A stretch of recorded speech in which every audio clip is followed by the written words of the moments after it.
Top of the morning to you. It's a beautiful Thursday morning. Welcome to the Breakdown Newspaper Review on 32 FM 94.9. It's another time for us to get into the papers and see what the dailies are saying.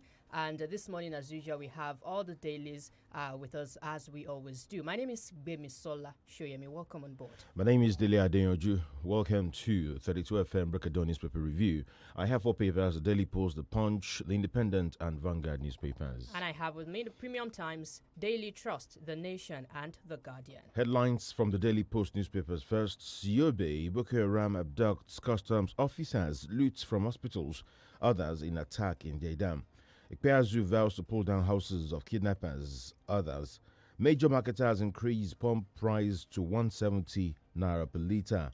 Senate confirms Ahmed Kuru, Bello Hassan as AMCON NDIC MDs. Teachers demand 5-year salary arrears from Wike. Elijah Ode, Senator Abba Moro announces release of Benue Baba held in Kano. Fulani herdsman entered Wale Soyinka's compound to search for missing cow. Police.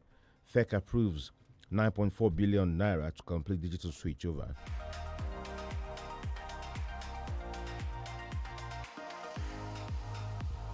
Gunmen abducts NTA reporter in Port Harcourt. Unknown gunmen kill 3 in Ungpo after inauguration of community. More stories from Daily Post newspaper this morning. Fani Kayode denies Governor Bello's claim that he has defected to APC. Senate begins confirmation requests of ex-service chiefs. Fiscal Responsibility Commission. It's time to sue CBN. NSAS promoter Reno reacts to unfreezing of her account. Shiites planning to attack Abuja residents arrested. Police. Adara people condemn continued attacks by suspected Fulani militias in Kaduna. NCC sensitizes students on safer internet practice. Reps move to give service chiefs express confirmation. Nigerian customs officers missing after Boko Haram attack in Yobe. Fani Kayode, a betrayer of Indigbo, joining APC to campaign for Tinubu. Masob, why bandits can be prescribed like IPOB in Nigeria, like Mohammed. And Kaduna, President Buhari-led government field Nigerians. Lawyer Mark Jacob. A military base attack. Troops kill 19 Boko Haram fighters and ran, destroy gun trucks. All right, I'm moving over to the Nation newspaper now. Insecurity, we've failed in our obligations, says Speaker. Government caps public debt at 40% of GDP. My dad's house not attacked by herders, says Soyinka's son. Also in the Nation, 2 herders arrested, 200 cows seized for crops damage in Ondo State. 11-year-old pupil emerges one-day principal. $1.36 million, 15 million naira debt. Emirates Airlines seeks stay of execution. Oyetola calls for sanctity of judiciary. Adhere to procurement law, says government. Deputy Governor urges APC faithful to revalidate membership. Sanwo-Olu's wife urges students to be change agents. U.S. Consulate inaugurates Education Advisory Center. There are plots to discredit me, alleges Abdulrazak. Lagos District prosecutors handled 1,700 cases in 2020. Mama's remains for burial Thursday in Lagos. You are suffering from grab-all syndrome, health workers tell doctors. Also this morning, court unfreezes NSAS promoters' accounts. Wind up CNS Marine over $271,000, 237 million naira debt. 30 million Nigerians accessed healthcare through NSHIP. More from the politics angle. PDP crisis, Oyinlola Fayose in Akure. Bolarinwa remains Kwara APC, says Chieftain. Intrigues in Ekiti, Osun APC over membership registration. And finally, Reps Minority Caucus mounts prestige. Punch newspaper next. Osun teachers recruitment. Husband nabbed for sitting exam for wife. Lagos begins adjustments of Banana Island shoreline. OPL 245 Adoke petitions IGP over alleged forgery. And ACF Afenifere disagree as Senate knocks governors negotiating with bandits. Buni Hills 8 billion naira federal government water project in Yobe. INEC charges security agencies to replicate Edo Ondo strategies. Fani Kayode approached me on planned defection. to APC, Bello. Riot policeman shoots self to death in Imo. Ocean Travelers Rescue suffers setback as OPC withdraws from search. SMBF, others condemn rumored herdsmen's invasion of Soyinka's residence. Police arrest FCC community head, 3 others for alleged kidnapping. Okoa holds private burial for late father, and Buhari to confer NYSC awards on 110 ex-corps members. Also, still from the Punch newspaper this morning, my community, others excluded from Ogoni cleanup. My T and 4 Oyo local government boss abductors, kidnapped farmers, killers arrested. 31,000 applicants jostle for Oshun, 2,500 teaching jobs. ASUS, not a trade union. NUT. Senate reps panels to screen Buhari nominees. Rivers teachers protest, demand 5-year unpaid salaries. Police arrest 5 shiites in Abuja, alleged plot to attack. Unilag eulogizes late Bidakobe at special Senate sitting. We don't conduct COVID-19 tests, says Lasuth.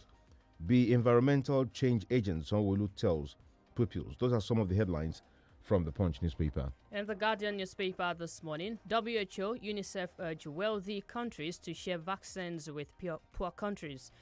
Emirates suspends outbound passenger services from Lagos, Abuja. Northern groups back amnesty for bandits. Obaseki vows to comb Edo forest for killer herdsmen. Government struggles for balance in fuel pricing. Oyo police nab pastor for allegedly defiling 13-year-old girl. More headlines from Guardian newspaper. COVID-19 immunization plans under scrutiny.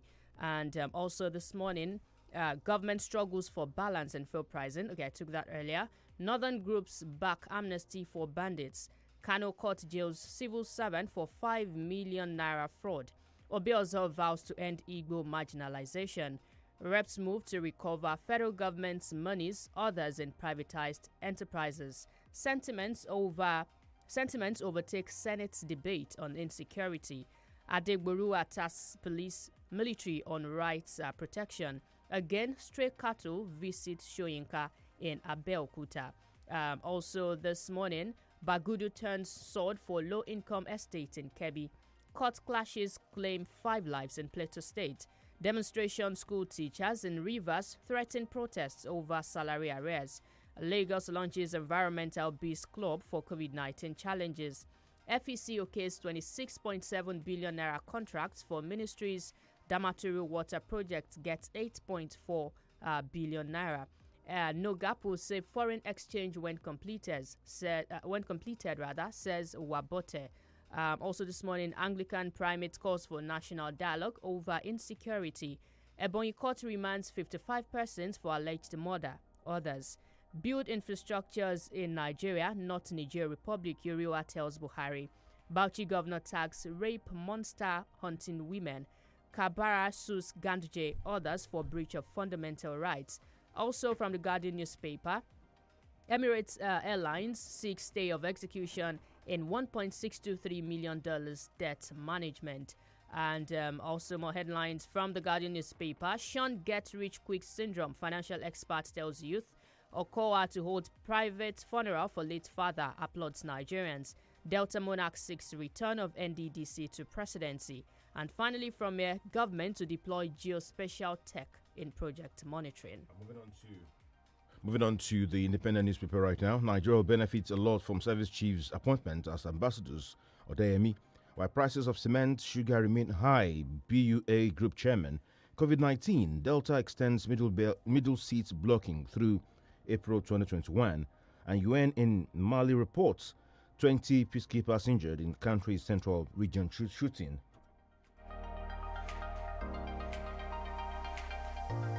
Oyo local government election, Supreme Court to deliver a judgment on May 7. We didn't arrest any monarch over killing of cows belonging to, we can take the story later, and marginalization, established university in Warri, and INDI tax the federal government. Quickly before we take our first break on the show, Gbemi, you still have something there? Yeah, Premium Times special report. Despite clear stand of law and court judgments, Nigerian police still meddling in civil disputes. On insecurity, again, Senate indicts federal government, demands rejig of nation's security architecture.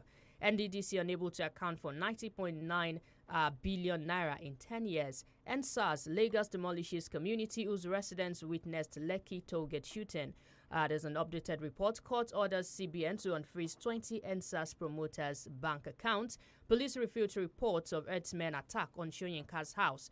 Gunmen abduct journalists in Port Harcourt. Fani Kayode denies defecting to APC. And finally, Boko Haram reportedly abducts 3 Nigerian custom officers. All right, we'll take our first break on the program this morning. When we come back, we open the phone lines. We have our analysts in the studio already. Good morning. Thank you so much for starting with us. Every day is another chance to do it all over again. Get the best of starts on the break of dawn. 32 FM 94.9. Charles! Yes, mommy? Go and bring 2 sachets of hypo bleach for me. Why 2? Because I'm using one to soak the whites and using one to kill all the germs. But I can't see any germs here. They are so tiny you can't see them. But they are there. And that is why I trust only hypo bleach to kill them all. Make your white fabrics whiter and your household free of illness causing germs and viruses with the disinfecting power of hypo bleach. Honey, must you go? Babe, you know I must. Besides, you can always video call me. What if your battery runs out? I've got my power bank. Hey, and when your power bank runs out? Babe, I've got my laptop. Okay, wait. What if your data runs out? Babe, you know we never run out of data. Never run out of data with Airtel Home Broadband Unlimited Ultra plans. Enjoy unlimited data with no speed cap plus extra data daily, so you never have to worry about running out. Visit www.airtel.com.ng/HBB to get started. Babe, but I just left the house. Yes, honey. It's video calling all the way. Airtel, the smartphone network. Lights, camera, lake on. No, it's not an act. This is my life for all to see. In the bright lights, see blessings how they fall on me. From small beginnings to big brother. From the chances I take to the inspiration I give others. I am a rapper, a singer, a winner. I am an icon. So when they turn the lights on, they see that I am Lakon. Watch I Am Lakon, a brand new Showmax original reality series, only on Showmax.com. Uncle Dentist, what be cavities and how Colgate take they protect my teeth from cavities? Shey they use Comfort? No dear, na hole for teeth they cause most tooth pains will be cavity. But if you use Colgate Maximum Cavity Protection, take brush every day. The confirmed formula could help keep natural calcium inside our teeth. We could protect them from tooth decay. Time don't reach to upgrade to the world's most chosen toothpaste, Colgate. Because Colgate locks calcium in. Yes, cavities out! Now, the Nigerian Dental Association, they recommend Colgate.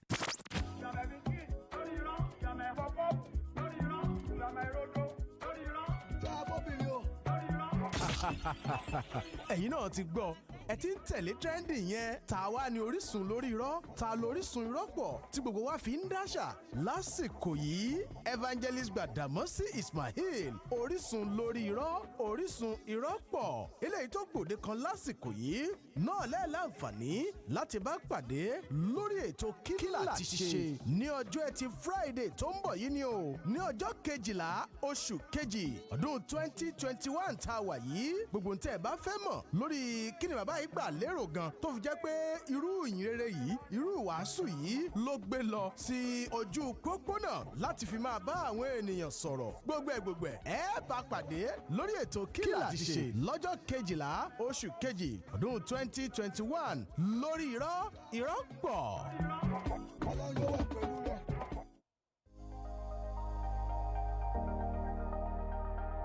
32 FM 94.9. We're glad to have you join us. This is 32 FM 94.9 Ibadan. The program is Record Dawn Newspaper Review. My name is DELE ADEYANJU. And I'm GBEMISOLA SOYEMI. All right, let's get into the details of some of the stories. The first story I'm taking here is in the Nation newspaper, and it says 2 herders arrested, 200 cows seized for crops damage in Ondo State. All right, 2 herdsmen have been arrested by the Ondo State Security Network. known as Amotekun, for using their cows to destroy crops at Irese, a federal local government area of the state. Also, 200 cows that destroyed the crops were arrested and taken to the headquarters of the Amotekun in Akure. Dr. Ojedokun, good morning. Thank you for joining us on the program. Yes, and of course, top of the day to you. Well, the story continues. It keeps on rolling on. I think the message hasn't sunk in yet that open grazing, herding all over the place in private lands, and thinking that, well, it's no man's land, is just not acceptable. And I think it's proven again in Ondo State. And if you look at other states across, there continues to be a perpetual clash between the herders and also between the farmers. And I think the various state governments, because land is vested in the state governors, have to come up with a policy not to give out land, I've never said that, but negotiate with the herders contractually, business to business.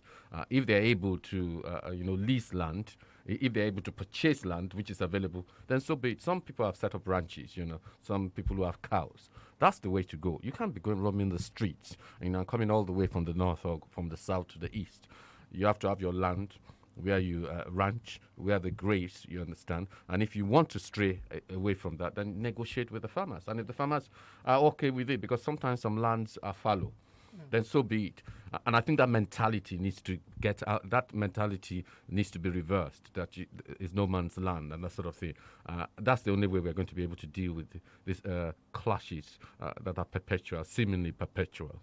A continuation of the story actually says that a farmer in the community alerted Amotekun after the herders allegedly attempted to shoot another farmer for asking them to leave his farm. We are back to the issue of illegal firearms in the possession of these people. Oh, no. What has happened is that they know they're trespassing, and in order to safeguard those activities, those criminal activities, some of them have taken, before it used to be plows and cutlasses, well, some of them are armed with AK-47s and shaka bullets and all manner of rifles. And immediately they are challenged. They bring out their weaponry, and of course, they deal heavy and mortar blows on the farmers.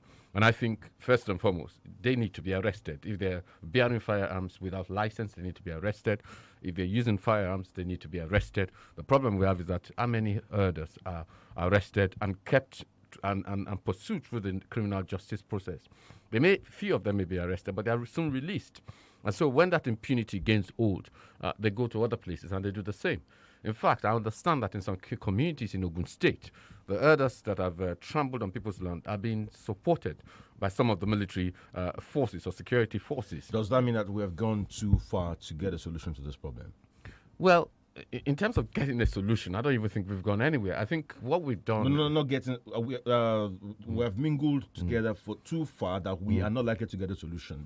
Okay. No, I think... No, I just think it's the political will of the government. I think the body language of the government has always been on the side of the herders, and I think that's the main problem.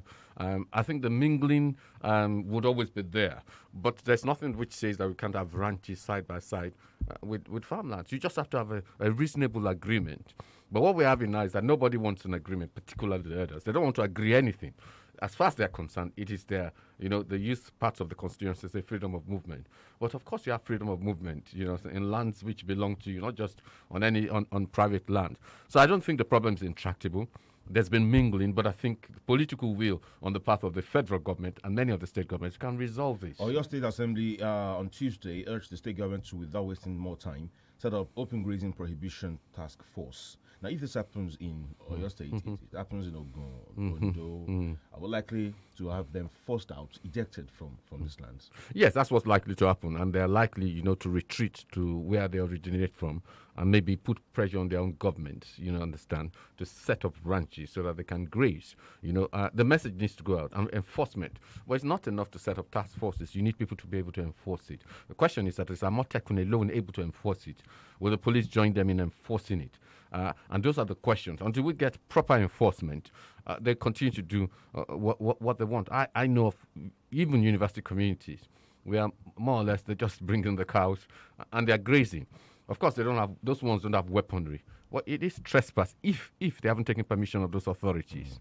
Sometimes I wonder how they enter into university, because it happened in one university. I can't remember. the part of the country where the university was situated, but it was like 4 years ago. It became an issue with the VC then against the federal government. You see, well, because again, the body language again of the federal government seems to suggest, that they're backing the herders. And having said that, the herders, most of them are not the owners of these cows. Most of them are employed, to herd the cows. They're owners, powerful owners. You understand? Who have the capacity. Because sometimes you're talking about 300 cows, 365. And so therefore, it's also addressing those powerful political interests. And still on that story, the coalition of northern groups yesterday also advised, according to them, law-abiding members of Fulani communities whose lives and livestock assets are threatened in other parts of the country to return to the north. Yes, so they're asking those that have been displaced to return to the north. But the question you ask is that really where they come from? Some of them are even from the south. So, for instance, if you look at Ilorin, they're Fulanis from Ilorin. If you look at places like Shaki, there's Fulanis from there. When I mean Fulanis from there, for generations or a few generations, they've been there. So and they're also foreigners. No, well, there's a degree of assimilation. They will speak Yoruba, even though some of them retain Fula. So you begin to ask, they have a duality. So the reality is that some of them have no north to return to. But I think what needs to happen, for instance, if they are displaced from their activity, some form of gainful employment needs to be found for them, otherwise they're going to resort to criminality. And I think part of what's going on in the forest is that some of them no longer herders, see kidnapping as more lucrative anyway. So if you're being paid 100,000 a year to herd, and you can get that 100,000 in a minute, why would you be herding all over the place? What was the idea behind Ruga? Well, I think Ruga, now with Kama Heads, Ruga, if it's not when you're not confiscating private lands, when government is setting aside land, fallow land that is not being used for anything, I think then there's a support for Ruga, which is a ranch, from that point of view. I don't know the full meaning of Ruga, but my impression is that it's a ranch set aside by government. Government has acquired land. The problem is when you start acquiring private land, which is being used for farming, that's where I think people balk at. But if it's land in the bush or in the forest that you acquire, set it aside, a ranch, and people are within that area, I don't think there's any problem. You service it if they need water or whatever. It's all there, and they pay. It's not free of charge. They pay to government? Yes, that's what I would expect. But when government is doing it as a freebie, you understand? And then it's on do it to the poultry. People's business. Yes, do it to the poultry then. Do it to the fisheries then. Do it to everybody.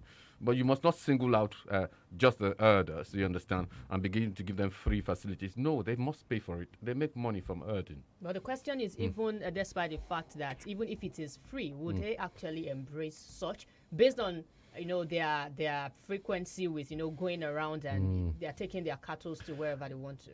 Yes, so, this whole idea of nomadic lifestyle is embedded culturally in some of them, but I think they have to force them to change. I think the reality is if they have nowhere to go, then they will be forced to change. Education has to be there. Of course, you have to coax them, and of course, you have to give them some level of incentives. Except that comes about, they will continue to maintain that lifestyle. But if it becomes less economically productive, hazardous, you understand, and culturally anemic for you to be going around with cows, from that point of view, some of them will soon adapt. Of course, they will have a few stubborn ones, but at least the vast majority of them will comply. Talking about guns and gun carrying in the country, a lot of people carry unlicensed guns. And I'm sure that those people that carry licensed guns don't go about flagrantly displaying their guns. But in the news, you always have it that gunman abducts a reporter, gunman killed 3 here, gunman did this, gunman has done that there. Gun regulation in this country, it's slipped out of the hands of the police, and everyone can does have access to guns. No, what's quite clear is that the whole community, the whole Nigerian nation is awash with guns, and the police are no longer in control. There's no proper audit. It's impossible to audit because a lot of weaponry came from the north, not the north of Nigeria, but from North Africa and from even parts of West Africa. So the whole community is awash with guns. A lot of armories were looted during the protest aftermath of the peaceful NSAS. There are a lot of weapons with a lot of people. So the government either has to come with a large-scale, huge amnesty program where people give up the guns. They have to find a way of having a gun census. Otherwise, licensing of guns doesn't make any sense because only a few people are licensed, so you don't really know the guns that are out there in the hands of people who may not necessarily be criminal-minded, but just want to safeguard their interest. So I think the government has to come up with a new policy, and I would expect the National Assembly also to look at it. Their job is to make laws for the good and the welfare of the people. So to begin to look at it, maybe have some kind of not a seminar, some kind of consultation with interested groups, so that we make a law, a workable law, from that point of view. And we have people coming to the country with guns through the ports, but those guns are disguised as something else, maybe as packaged goods from somewhere, maybe China or something. That's absolutely smuggling, and that usually occurs, and that usually has increased frequency when elections are around the corner, because a lot of politicians, of course, have thugs, recruit them, and their thugs are more potent when they use guns. So, of course, it means more vigilance at the borders, at the ports. But I think more importantly, the ports is only one side of the story. Our porous borders is the other end of the story. And so it has to be policed effectively. By and large, the template that allows this to happen is the vast poverty in the land, which continues to increase. If people can make money, with minimal effort, they don't go to that full extent. When people dwell in poverty, it's always easy, to give them a gun or to get them to get into criminality so that they can feed themselves, and so on and so forth. In the 70s, there was the level of unemployment is not as high as what we have now. In fact, it's better. People can get jobs like 2-3 jobs you mingle, and you just choose which one. Those times, teaching profession has a lot of dignity. I still have some dignity, but it has been relegated to the back seat because the government even does not seem to encourage teachers and people who attend teacher trainings and all that. Now today we have unemployment on the high side, and we have criminality rising along with it. If you are going to stop having such headlines in the papers, then it has to start from unemployment. Oh yes, it has to start with unemployment. A part of unemployment, Nigerians shouldn't really have a problem with unemployment because we have a huge population, and each population gives you access to markets, it gives you access to the demands from those people. But the problem is that education, which we should have invested in adequately, we didn't. And when you don't invest in education, then sometimes what you're producing are unskilled, well, not necessarily unskilled to a certain extent. You're producing people which are unemployable. I would say that a lot of people are unemployable. But beyond that, even if they're unemployable, shouldn't they be able to set up businesses? The monies that should have been going to people to set up proper businesses, you understand, are not even really properly consolidated. We have 5,000 here, 5,000 there, 5,000 there. That can hardly do anything. So we need the government to be able to back businesses, small businesses, so that people who are unemployable, in quotation mark, cannot do 9 to 5, can actually set up their businesses. Because, as you said, if unemployment is not addressed, criminality will continue to be on the rise. And if criminality is on the rise, you understand, it's a vicious circle. Then there's no stability, and of course, you cannot get the foreign direct investment. But another part of it is the foreign direct investment. The way we run our economy does not encourage people to bring in money from outside. You can generate funds from within, but also funds that come from without also allow your economy to grow at the rate that you want it to grow. The third thing is our population. Our economy, no matter how fast it's growing, our population is growing more than our economy. And because of that, you understand, it's as if the economy is not growing at all. So we need like 4-5%, you understand, not 1% or 0.5% or not declining, or else the population will continue to overwhelm infrastructure and indeed the economy. Nigeria has also been seen as a consuming state more than a productive state. Can that also be one of the problems? Yes, one of the problems, because when I was growing up, when I first came back to this country, we produced cars, even if you say they were assembling cars. We produced tires, Michelin. Palm kernel was still quite, something else. The groundnut pyramids were there. There are a lot of things that we used to produce, even paper mill. You understand? It woke me, and even somewhere in Cross River and other places. So there are a lot of things that used to go on. But now we are consuming and we are not producing. And that puts pressure on the Naira. And so the Naira has lost its value, continues to lose its value because there's nothing that backs it up, apart from one commodity, which continues to go up and down like a yo-yo. So you're correct that we're a consuming nation. And what we need to begin is look inwards, because we do have the resources. We do have the minerals. We have a lot of things. And we have the human potential, because we leave the shores of this country.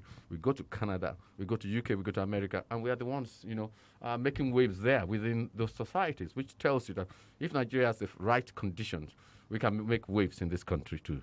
All right, quickly we'll take a break for a message. When we come back, we continue on with the program. Record on Newspaper Review. Stay with us. Guy, What's in the make you scatter house like this, eh? I beg, you help me see my Airtel SIM. I carry and give Sade yesterday, but you know they use am again now. Yay! You don't carry my bonus give landlord picking. Now today you go pack out. On top Airtel SIM? Yes, so if you don't reach 15 days where you never use your Airtel SIM, go find them now. Because why? Obonga will full on top of. Hey, get 2,000 naira airtime plus extra 200 MB for just 200 naira. The more you recharge, the more you are woofo. To begin enjoy this awoof, just dial *241*7#. Terms and conditions, Joe. Airtel, the smartphone network.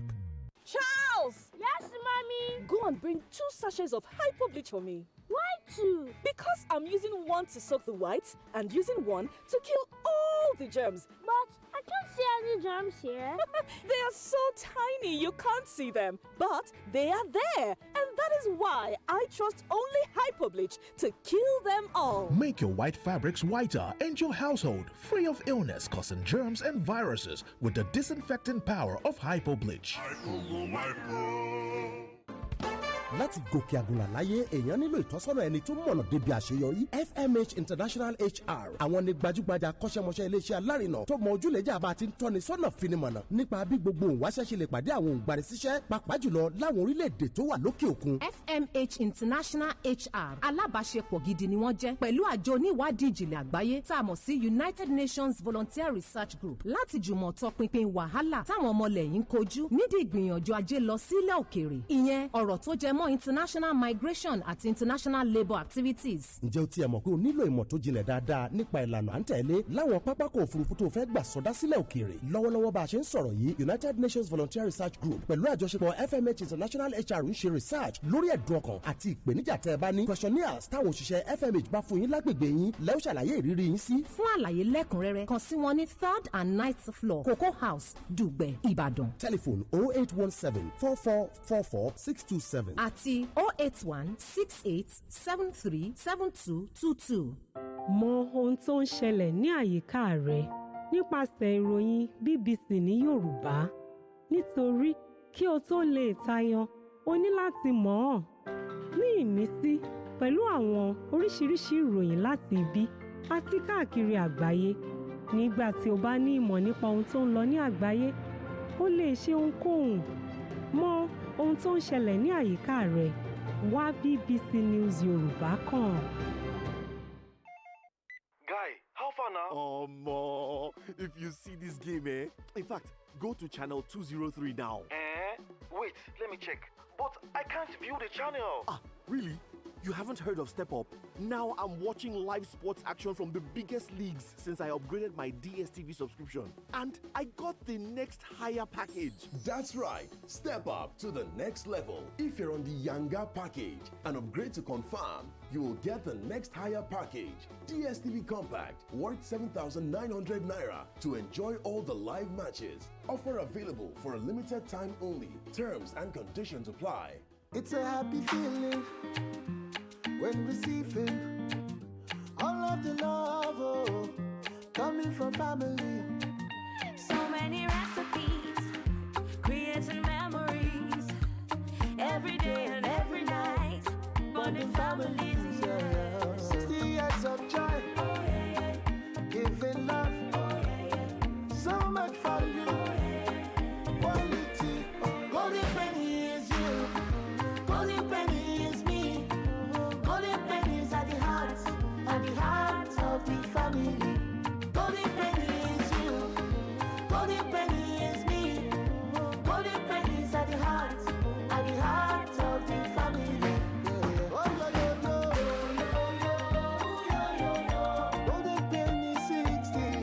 Golden Penny Foods is celebrating 60 years at the heart of the family. Heart of the family. 32 FM 94.9. All right, welcome back. We move on with, to other stories now, but I'm still going to talk about the unemployment case issue, Dr. Ajadoko, briefly. Now, last year, when Tescom wanted to, or your Tescom wanted to give some appointments, about 156,000 naira, 156,000 people actually applied, they tried to get the job, and the number of positions available for to be occupied was just about 10,600, teaching and non-teaching. Now, in Osun State, we have a report that about 31,000 people wanted a slot that is for barely 2,500 or something. Now, 31,000 applicants for Osun, 2,500 teaching jobs. Most of these people, they are graduates.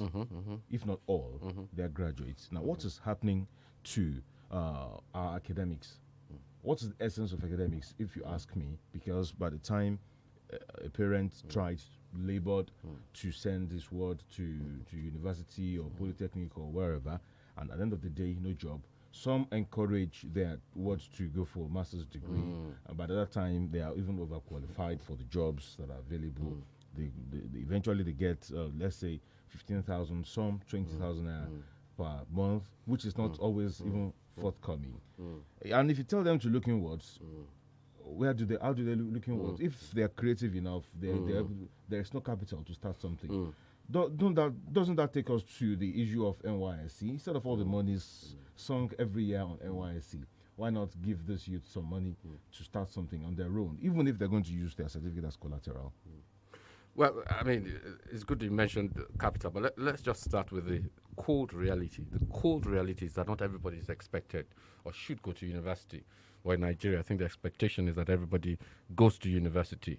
And I think if you look at industrialized nations, you discover that bus drivers, electricians, artisans, and so on earn quite a lot of money, sometimes more than professionals from that point of view, because of the way they charge and because of the professionalism.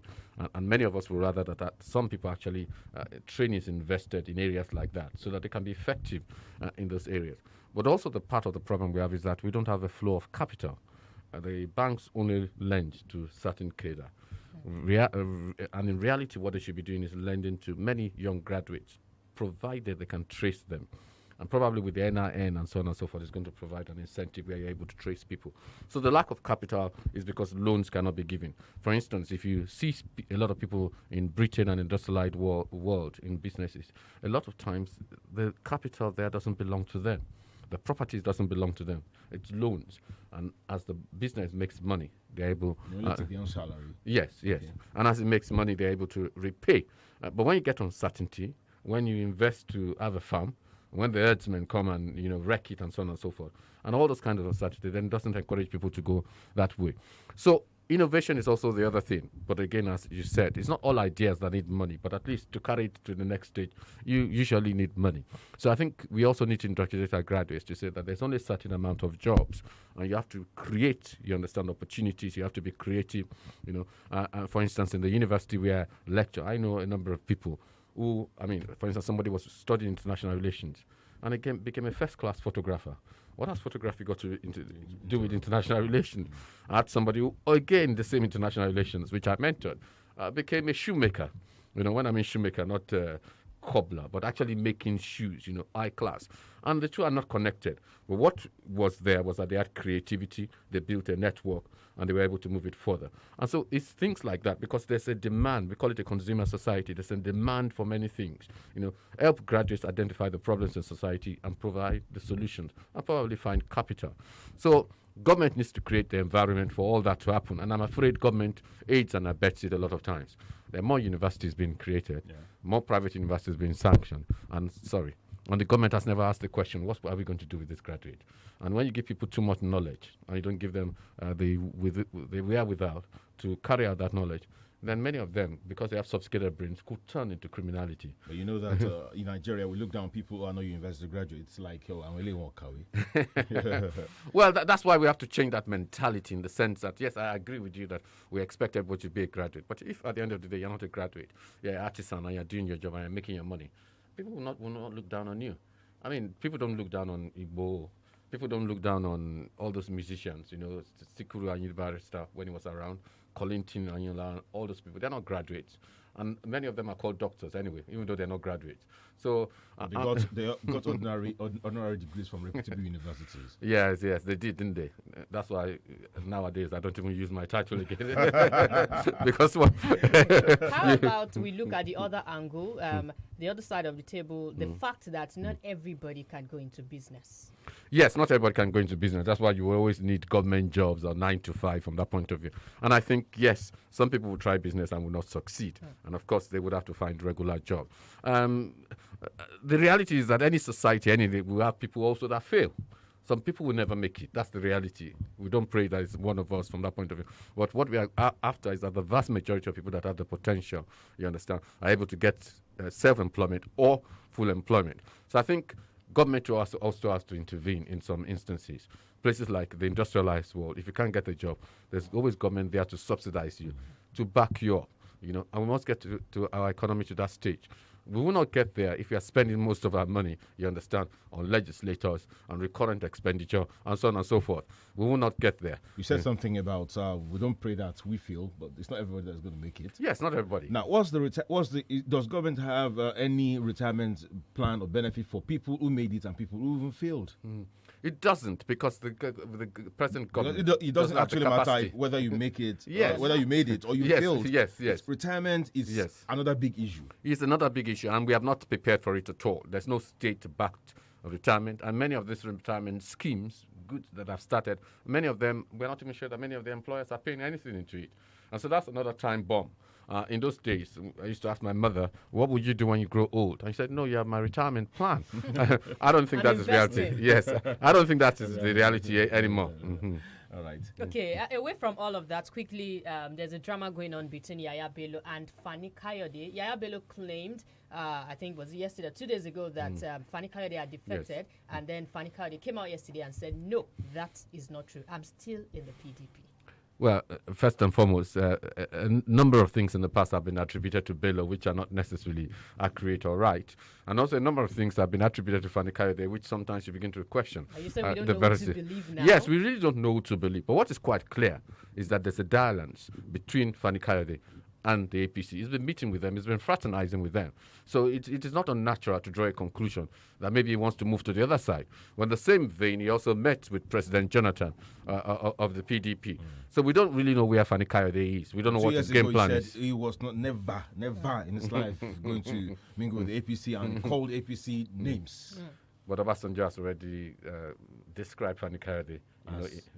No, you give him what he wants and he will sing the tune. That's what Obasanjo said. I quote Obasanjo, not myself. You see? So it is drama, it's Iwa politics, but at the end of the day, not a lot of people are paying attention to this. Why? Because of the poverty in the land, because of the violence and insecurity.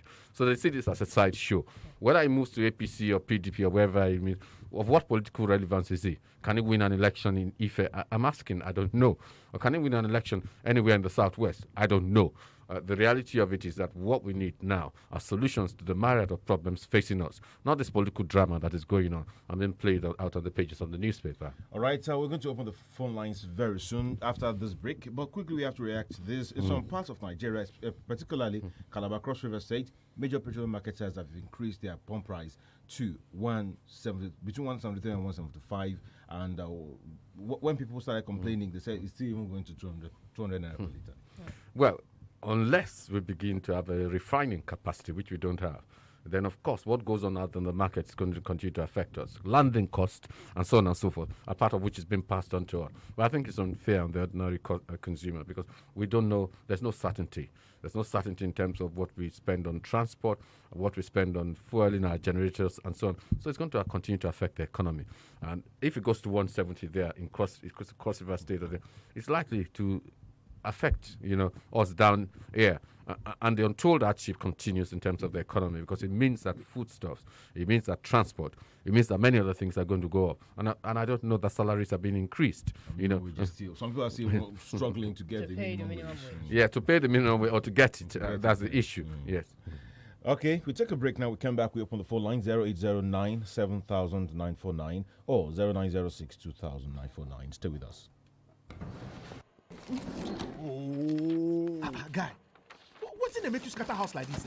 I beg, you help me see my Airtel SIM. I carry and give Shade yesterday. But But you know they use am again now. Yeah! You don't carry my bonus give landlord picking. Now today you go pack out. On top Airtel SIM? Yes, so if you don't reach 15 days where you never use your Airtel SIM, go find them now. Because why? Ogonga full on top of. Hey, get 2,000 naira airtime plus extra 200 MB for just 200 naira. The more you recharge, the more you are woofo. To begin enjoy this woof, just dial *241*7#. Terms and conditions, Joe. Airtel, the smartphone network. Uncle Dentist, wetin be cavities and how Colgate take dey protect my teeth from cavities? Shey dey use comfort? No, dear. Now, hole for teeth they cause most tooth pains will be cavity. But if you use Colgate Maximum Cavity Protection, take brush every day. The confirmed formula could help keep natural calcium inside our teeth. We could protect them from tooth decay. Time don't reach to upgrade to the world's most chosen toothpaste, Colgate. Because Colgate locks calcium in. Keeps cavities out! Now, the Nigerian Dental Association, they recommend Colgate.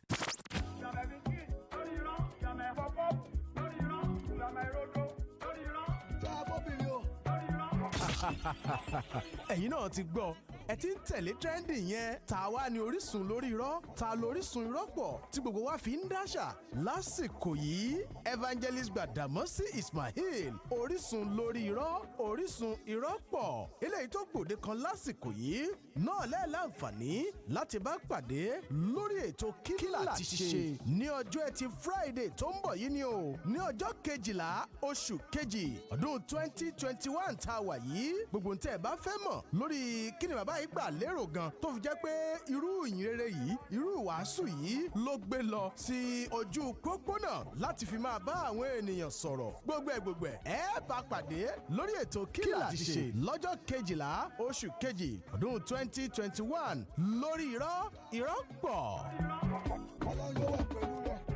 Yẹ̀ló ìkéde pàtàkì lélẹ́yìí o fún ẹ̀yin oníbàárà wa ọ̀wọ́n tí ẹ kò tí ì ní NIN tàbí tí ẹ kò tí ì so NIN yín pọ̀ mọ́ àwọn ìlà MTN yín gẹ́gẹ́ bí àṣẹ láti NCC MTN yóò máa so National Identification Number NIN yín pọ̀ mọ́ àwọn ìtanilólobó àkọsílẹ̀ ìforúkọ síìmù yín tẹ́ ẹ ti pèsè tẹ́lẹ̀ kó lè rọ̀ yín lọ́rùn ọ̀nà méjì ní láti ṣe é ìkíní ẹ lọ sórí My MTN app ìkejì ẹ pè *785*NIN#.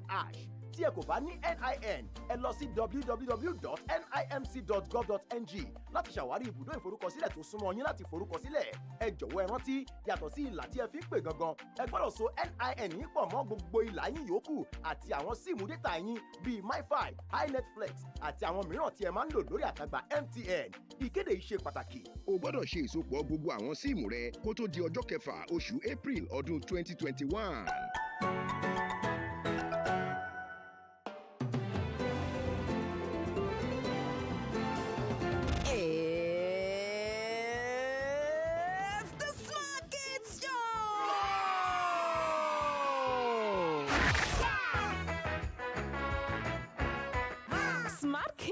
Are you ready to have a happy moment on radio, learning, and at the same time having fun? How many sevens can we get in 49? That would be 7. All right. By how much is 55 more than 33? 55 more than 33. 22. If you share 16 coconuts among 4 people, what will each get? 4. That's interesting. How many 3s are there in 18? 5. And the king had 15 horses. Share amongst 5 people. Okay, that's interesting. We got a winner this morning. Then join Auntie Yellow on 32 FM 94.9, Mondays to Fridays, 7 a.m. Smart Kids Show. Let us learn, unlearn, and relearn. 32 FM 94.9. The number to call 0809-7000-949 and 0906-2000-949. We have a caller already. Hello, good morning. Hello. Good morning. Hello, good morning. Good morning. Please, regarding to unemployment of our graduates. What's your name, please? See, there's no way the government can provide job for our graduates. Do you know how many graduate Nigerians produce yearly? There is no way. The only thing the government can do is to let the people love the entrepreneurship and pump the money into it. There is no way they can provide job for them. We have a lot of, more than enough graduates in this society. Thank you. This is Omobashoru. All right. Thank you, Omo Bashir, for that call. 0906 2000 949 0809 7000 949. I think we have a couple of messages here. Good morning. Will somebody tell me and your listeners if the Fulani herdsmen brought into this country by their kinsmen from other West African countries have the right to come and graze their cows and cause havoc in this country? Some of the herders are not Nigerians. Can Buhari send them back to where they came from? Daniel Okereke from Okeituno. Hello, good morning. Hello. Good morning, sir. Good morning, ma'am. I'm Falodun calling from Kopadodo. Just like what the first caller just said, our curriculum, education curriculum is very faulty in this country. See, in other countries, government cannot provide job for everybody. Let's be frank with ourselves. We have. Hello. We lost that call already. You can try reach us again on 0906 2000 949 or 0809 7000 949. Hello, good morning. Hello. Okay, if you're calling, please make sure you're fired. We have a message on Facebook written by. We have a couple of messages from him. But I'm going to pull out one right now. The issue, okay, Nigerians are certificate freak. This is when we need to change our mindset. Technical school is what we need, and not the Yeye university that never support the country's growth. NYSC is to be closed. Yes, you mentioned the NYSC thing, that a lot of the money should be invested in making people in entrepreneurs, credit facilities, and so on and so forth. Well, the reason why NYSC was introduced, if you may remember or recall, was to allow people to go to other parts of the country to foster national unity. Has it not outlived its usefulness? Has it not? Well, in those days, where you are posted to is where you go. But nowadays, it's an opportunity for you to walk yourself to Lagos or to lucrative postings in Abuja. So it defeats the purpose, doesn't it? Hello, good morning. Good morning. Morning to you. This is the voice of John Njako. Dr. Jedokun, thank you this morning. I want to talk briefly about the appointment of the Retired Service Chief as non-career diplomat by President Buhari to be confirmed by the Senate or not.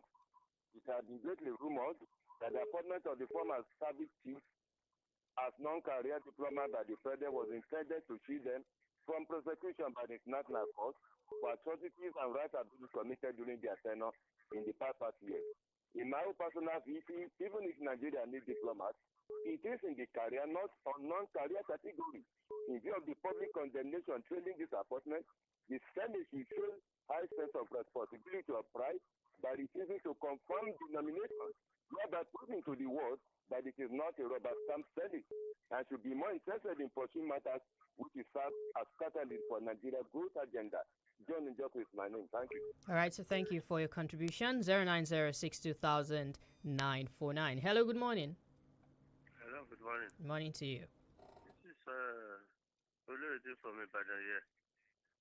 I want to ask Doctor, is our format of education, this 334 of his thing, is it not really working? Because from that 6334, we find out that after your primary school education, you have 3 years in the junior secondary school, from where they will really know where you belong, whether to continue education or you become an artisan. Then you further to the university or higher institution. I want to ask, is this format, are we really following it? Because I believe this would have solved most of our unemployment situation we are talking about this country. Thank you. Right. I'm not sure that we particularly really followed it. I think almost everybody automatically goes from the junior to the senior. I don't think there's any kind of discrimination at the course or distinguishing as to where you should go. Apart from it, where are our technical colleges? And what has happened to many of our polytechnics? Polytechnics still exist, but I don't think the emphasis, the funding that is needed to make them innovators, incubators of ideas exist. So that's part of the problem. So a lot of people are going for cramming, in universities, and sometimes courses, really, they are not going to get you anywhere. Gone are the days when, I'm sorry to say, but there are some courses that when you read, it's not going to get you a job. you are going to have to do a business. So if you do geography, if you do English, if you do those single honor courses, except you go into some innovation. I mean, how many English teachers are we going to employ? How many radio people are we going to employ? There are very few. So that's part of the issue. And even lawyers, professions. How many lawyers do we actually need, from that point of view? Where we need people, the doctors, you understand. Immediately we produce them, they go abroad, they go to Canada, they go to Australia and so on. So we must look at our education system and design more entrepreneurs, people that can work for themselves, make money for themselves. And if government has credit facilities, they can use those credit facilities and multiply those funds. Hello, good morning. Hello. Hello, good morning. Morning to you. Hello, good morning. We can hear you. Please go ahead. What's your name? Hello. You can try reach us again. 0906-2000-949. Just one or two more calls and then we are out. Or 0809-7000-949. One or two more calls and we are out of air. All right. Hello, good morning. Hello, good morning. Morning to you. Hello, good morning. We can hear you. Please go ahead. You can hear me. This is John Ariwaju from Azu. On the issue of refinery and coal, I think the way they were wasting the money is too much in Nigeria. Look at the money budgeted to make the train from Nigeria to Paradan Mancha. So that is a huge amount of money. You understand? So why can't they use this money to build a refinery instead of construct the train from Nigeria to the Niger? So those are the problems that you are facing in this country. If you can use that money to build a refinery, 6 years go to 7 years now. It's enough for you to build a single refinery in which you can hire in Nigeria, in solving the problem of high cost of fuel every time. So they know what they were doing. They were projecting this money to their pocket. Thank you very much, and good morning. Good morning. Thank you for your contribution. Those are the calls we can take this morning. Tomorrow morning is another time for you to join us at 6 a.m. for the Friday edition of the Break of Dawn Newspaper Review. My name is GBEMISOLA SOYEMI. My name is DELE ADEYANJU. Thank you, Dr. Oluwajedokun, for coming on the show. We'll see you again soon. Thank you very much for coming. Up next is Smart Kids Show.